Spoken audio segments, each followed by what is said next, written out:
Now, in order to make a good decision, you have to understand a basic sentence. If you can remember one sentence, and we all have to memorize stuff, right? Maybe you went to college. I'm sure you did K through 12 at some point. You had to memorize something for a test. I'm asking you not to do a lot of homework, but just to remember one sentence. That sentence is to eat meats, non-starchy vegetables. What does that mean? Anything but corn, some beans, and potatoes, sweet potatoes, things like that. All right, so stay away from the starchy stuff. So usually the greener, the better. Green beans, asparagus, any leafy green like kale, spinach, chard, lettuce, whatever. The greener, the better. All right, avocados are a great one. Well, avocados are technically a fruit. It's non-starchy vegetables, raw nuts and seeds. All right, stay away from salted nuts and seeds. Those will bloat you. And then roasted, those tend to be fried and trans fat. That's not something that you want to ingest and put into your body, whether it's organic or not. So raw nuts or seeds, any kind would do. Keep in mind, peanuts are not a tree nut. We want to eat tree nuts or raw tree nuts or seeds, all right? Then half a cup or less of non-grain-based starch. What does that mean? Well, grains, breads, pasta, rices, the things that the food pyramid or My Plate taught us in school. Yeah, that's all BS. You don't want to ingest any of that. It's not good for you. It's inflammatory. It's genetically modified and selectively engineered those crops. So it's not even the stuff that our ancestors ate, and that wasn't even good for them back then. So that's gotten progressively worse. I truly believe, and there are some great books like Wheat Belly, Grain Brain that highlight the negative health effects that grains have had on us. So half a cup or less of starch. So you can go back to those starchy vegetables if you like. Then that's where you throw them in, and half a cup less.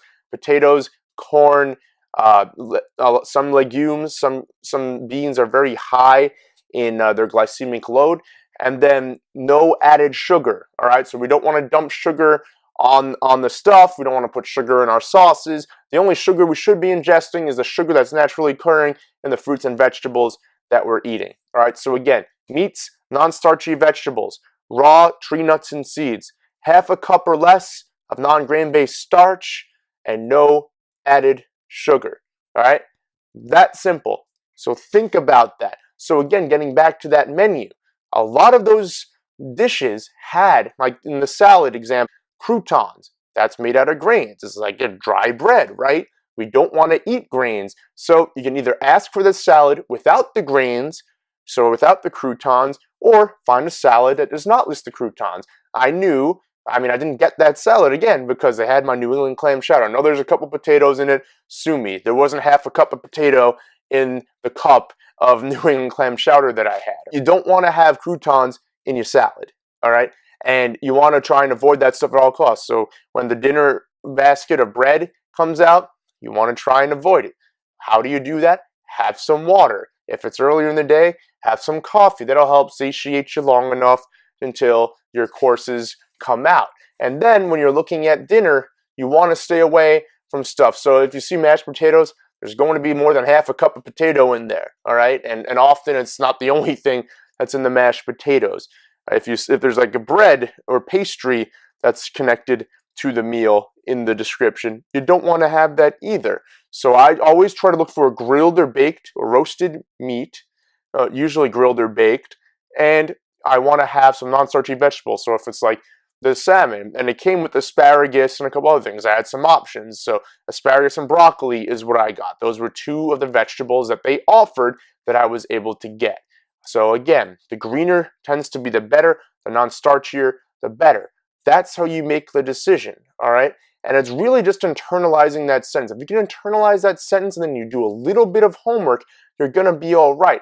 And like I said, always try to map out what restaurants are in the area that you're going to be in if you are leaving town for any period of time. And obviously you're going to have to eat out unless you do an Airbnb and you have a kitchen and you decide to go to a local grocery store. And by the way, that's something you can do too. If you do have a summer trip coming up and you're Airbnb-ing it and you're not just staying in a generic hotel, motel, families, well, if you're staying at a family friend or whatever place and there is a kitchen accessible to you, I would encourage you to find a local grocery store, find a way to get there. Usually you're probably renting a car, you can Uber it, whatever, you can find a way there. Good chance if you're staying in a residential area, there's a grocery store nearby, and you just stock up on healthy foods. And again, that one sentence, which I put below a couple of times if you're watching, but that one sentence makes all the difference when you're eating out.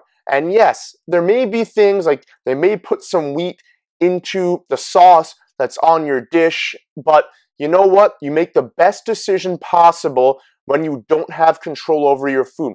But anytime you can have control, and that is if you have a kitchen accessible to you, use it. Try and avoid going out, but if you're going to go out, do your homework. Do what I did. Simple Google search. Find the menu of the restaurant, whether it's on their own website. Some restaurants, they're like these dinky little hole in the walls. They don't even have websites. But sometimes there are websites like I think All Menu and a couple other ones. They do list it. Grubhub, they do list their menus and fairly accurately. So you go through and you try and find appetizers, sides, main courses, whatever it is that you're getting, and try and find things that adhere to the sentence. If you can memorize the sentence and incorporate the sentence into every nutritional choice you make, whether eating out or eating in, you're going to be in a very good position to succeed. So I hope you guys found this helpful.